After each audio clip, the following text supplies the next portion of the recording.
দীর্ঘক্ষণ ধরে এখানে আপনারা এসেছেন, অনেক আলোচনা শুনেছেন, অনেক বক্তব্য শুনেছেন, এখনো মিটিংয়ের শেষ পর্যায়ে। তো আমি বেশি বক্তব্য দিব না।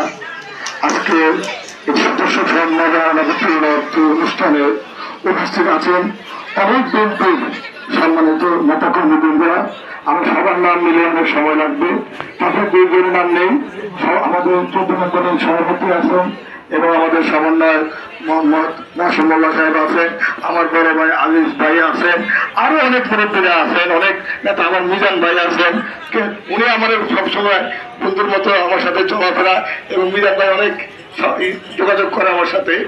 তো আরো উপস্থিত আছেন ছাত্র দল, যুব দল, মহিলা দল, কৃষক দল, চাকরি দল, ওলামা দল, অনেকে আছেন। সবাইকে আমার সালাম, আসসালামু আলাইকুম। আসলে আমার গলাটা একটু ভাঙা, আমি দেশের বাইরে ছিলাম প্রায় 15 দিনের মতো, তো ঠান্ডা লেগে গেছে।